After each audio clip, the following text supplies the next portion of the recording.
لمثل هذا فليعمل العاملون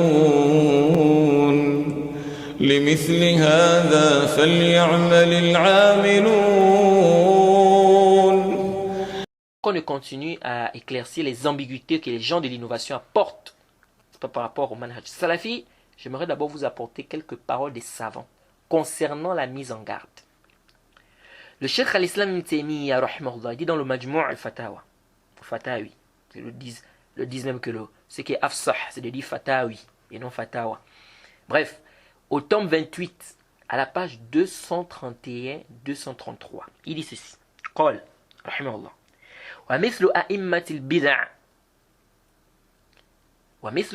البدع من أهل المقالات المخالفة للكتاب والسنة أو العبادات المخالفة للكتاب والسنة فإن بيان حالهم والتحذير الأمة منهم واجب باتفاق المسلمين. C'est le Cheikh Islam qui dit. Il dit de la même manière, les imams des bid'a ou des gens des bid'a, parmi les gens qui ont des paroles en contradiction avec le Coran et la Sunna, ou des adorations qui contredisent le Coran et la Sunna, il dit éclaircir leur situation, mettre en garde contre eux, mettre la communauté en garde contre eux, c'est une obligation par consensus des musulmans. Et vous savez, Cheikh Islam Ibn Taymiyyah, on dit parmi les savants qui, quand il fait un consensus, qalla, c'est-à-dire c'est très rare que tu vas trouver un khilaf. Ou parfois il n'y a pas. Donc beaucoup de savants conseillent quoi? Les ijma'at de quoi? Du Cheikh Islam Ibn Taymiyyah. Contrairement à qui? Contrairement par exemple à l'imam Nawawi quand il dit ajma'. Parfois il dit ajma', il veut par là peut-être le mazhab. Ou parfois il dit ajma', il n'y a pas de ijma'. Quand vous voyez Ibn Hajar dans le Fath al-Bari, beaucoup il reprend l'imam Nawawi dans ça. L'imam Nawawi qui dit ajma', lui il dit non, pas ijma'. Jade. Et il a dit ensuite, jusqu'à ce qu'on a même dit à l'imam Ahmed. On a dit à l'imam Ahmed, رجل يصوم ويصلي ويعتكف أحب إليك أو يتكلم في أهل البدع فقال إذا قام واعتكف فإنما هو لنفسه وإذا تكلم في أهل البدع أو في أهل البدع فإنما هو للمسلمين وهذا أفضل.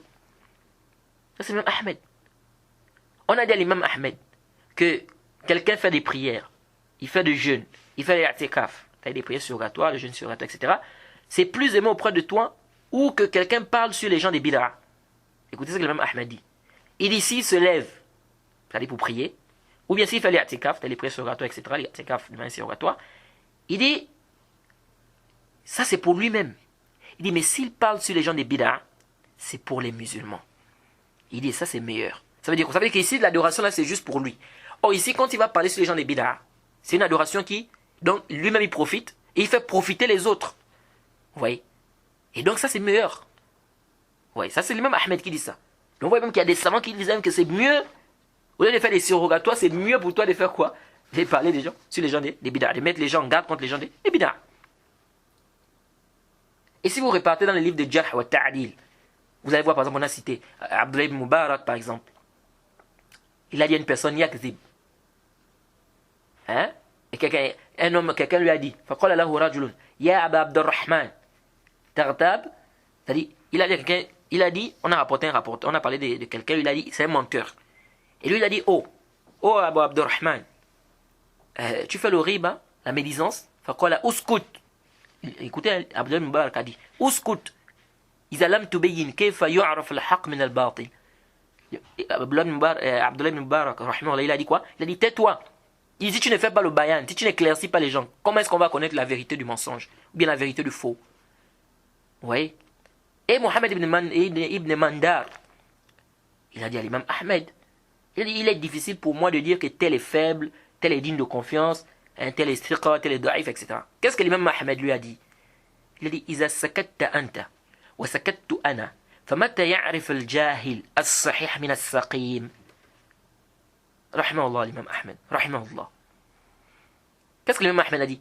Lui a dit, moi, c'est difficile pour moi de dire faible, daif, il est digne de confiance, il est faible, etc. L'imam Ahmed a dit, si toi tu te tais, moi aussi je me tais.